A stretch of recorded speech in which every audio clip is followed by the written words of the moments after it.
Hello friends, आज हम बात करेंगे एसी रेटिंग कैलकुलेशन के बारे में कि किसी भी पर्टिकुलर एरिया के लिए कितनी कैपेसिटी का एसी लगना चाहिए, उसकी कैलकुलेशन कैसे होती है उसके बारे में बात करेंगे। उससे पहले मैं आपको दो तीन चीज़ें बता देता हूँ क्योंकि इतनी बेसिक चीज़ों पे मेरा वीडियो बनाने का पर्पज़ क्या है। जब भी कभी हमें ऑल ऑफ सडन इन चीज़ों की ज़रूरत पड़ती है, फॉर एग्ज़ाम्पल आप एसी को ले लीजिए, एसी कैलकुलेशन को अगर हमें अपने घर में भी किसी रूम में एसी लगाना पड़ता है तो हम खुद टेक्निकल होने के बावजूद किसी न किसी से पूछना ही पड़ता है कि भैया मेरा इतना साइज़ का रूम है, इसमें कितने टीआर का एसी लगना चाहिए। अगर किसी कलीग से नहीं या किसी और से नहीं तो एटलीस्ट आप शॉपकीपर से तो पूछोगे कि भैया इस रूम के लिए ये एसी सफिशेंट रहेगा नहीं रहेगा, या इससे कुछ कम ज़्यादा टीआर का लेना पड़ेगा। इसलिए इस वीडियो का पर्पज़ ये भी है कि ऑल ऑफ सडन जब भी आपको या तो ऑफिशियली या डोमेस्टिकली इन चीज़ों की कभी ज़रूरत पड़े तो आप इनको फिंगर्स पे कैलकुलेट कर सकते हैं। दूसरी चीज़ मैं फ्रेशर से कहना चाहूँगा, मेरे जो सीनियर्स हैं मेरी वीडियो अगर देखते होंगे तो वो तो मेरे से बहुत ज़्यादा नॉलेजेबल हैं और उनको तो पता ही होगा, लेकिन मैं फ्रेशर्स को फिर भी बता देता हूँ। जो भी फॉर्मूले मैं आपको इस वीडियो में बताऊँगा उनको प्लीज़ इंजीनियरिंग की बुक्स में ढूंढने की कोशिश मत करना, क्योंकि ये सब ड्राइव यूनिट्स होती हैं। ये वहाँ पे बुक्स में ये फॉर्मूले एग्जिस्ट नहीं करते हैं। आज हम दो एग्जांपल लेंगे। एक तो नॉर्मल रूम के लिए, चाहे आप बेडरूम ले लो या फिर ड्राइंग रूम ले लो, जहाँ पे एक या दो तीन लोगों की मूवमेंट है, कोई हीट जनरेटिंग सोर्स नहीं है, एक दो लाइटें हैं और एक विंडो है। हम नॉर्मल रूम के लिए ये कैलकुलेशन लेंगे। और दूसरा हम केस लेंगे जहाँ पे पूरे रूम के लिए, फॉर एग्ज़ाम्पल हम ले लेते हैं मेडिकल स्टोर, जहाँ पे मेडिसिन्स के रैक लगे हुए हैं ऊपर से नीचे तक। आपको जो सबसे टॉप वाला रैक है वहाँ पे भी मिनिमम टेम्परेचर मेंटेन करना है, या जो भी आपकी रिक्वायरमेंट है टेम्परेचर की वो टेम्परेचर मेंटेन करना है उस एसी से, और नीचे भी करना है। मैं दो केस क्यों ले रहा हूँ, ड्राइंग रूम में या फिर आपका जो लिविंग रूम है या बेडरूम है उसमें जहाँ पे आप एग्जिस्ट करते हैं वहाँ पे अगर टेम्परेचर मेंटेन हो जाता है तो सफिशेंट है, आपको कोई फ़र्क नहीं पड़ता छत ठंडी हुई है या नहीं हुई। आप अगर कंफर्टेबल फील कर रहे हैं तो ठीक है। लेकिन जहाँ पे ऊपर से लेके नीचे तक अगर मैं बात करूँ वॉल्यूम की, अगर आपको छत वाले स्पेस में भी कूलिंग करनी है तो आपको थोड़ी सी कैपेसिटी एसी की बढ़ानी ही पड़ेगी, क्योंकि एरिया उसमें बढ़ जाएगा। तो मैं ये दोनों केस लेके चलूँगा, दोनों के फॉर्मूले भी आपको बताऊँगा और आपको वहाँ पे वेरिएशन दिख भी जाएगा कि हाँ थोड़ा बहुत वेरिएशन उसमें आता है। मैं आपको फॉर्मूले प्रेजेंट भी कर दूंगा स्क्रीन पे, ताकि आपको अच्छे से समझ में आ जाए दोनों का।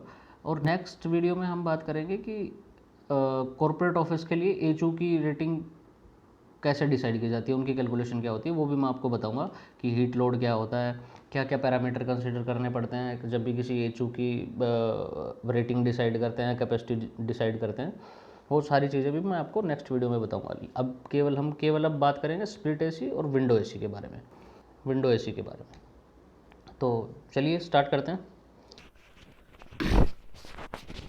करते हैं। एक नॉर्मल रूम का साइज़ कंसिडर कर लेते हैं, जिसकी लेंथ है 15 फीट और विड्थ है 15 फीट। एरिया कैलकुलेट कर लेते हैं, एरिया लेंथ इंटू विड्थ। तो एरिया लेंथ इंटू विड्थ, तो लेंथ है हमारे पास 15 फीट और विड्थ भी है 15 फीट, तो एरिया हो जाएगा 15 इंटू 15, 225 स्क्वायर फीट। अब एसी की रेटिंग कैसे कैलकुलेट करते हैं, उसका फॉर्मूला है हमारे पास square root of total square feet area divide by 10।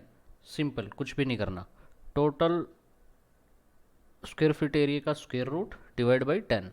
तो हमारे पास टोटल स्क्वायर फीट एरिया कितना है, 225 स्क्वायर फीट। तो इसका स्क्वायर रूट करेंगे डिवाइड बाई 10। 225 का स्क्वायर रूट आप निकालोगे तो आएगा 15 और डिवाइड बाई 10, और 15 को 10 से डिवाइड करेंगे तो 1.5 टीआर। तो 15 बाई 15 के रूम में जिसकी लेंथ 15 फीट है जिस रूम की और विड्थ 15 फीट है, उस रूम के लिए आपका 1.5 टीआर का 1.5 टीआर का एसी सफिशिएंट रहेगा, आपको किसी से भी पूछने की ज़रूरत नहीं है। सेकंड मैंने जो बोला था, हम एक दूसरा केस ले लेते हैं फार्मेसी का या मेडिकल स्टोर का, जिसमें हमें पूरे वॉल्यूम को छत से लेके नीचे तक एक रिक्वायर्ड टेम्परेचर मेंटेन करना होता है। उसमें हम क्या करेंगे, उसमें कुछ ज़्यादा चेंजेस नहीं है, मैं आपको बता देता हूँ। हम एक एग्जांपल ले लेते हैं जिसका जिस स्टोरेज का लेंथ है 15 फीट, और उसकी विड्थ भी लगा लेते हैं, 20 फीट ले लेते हैं, और हाइट है 12 फीट। इसका total square feet area calculate करेंगे। Total square feet area calculate करने का formula length into width into height.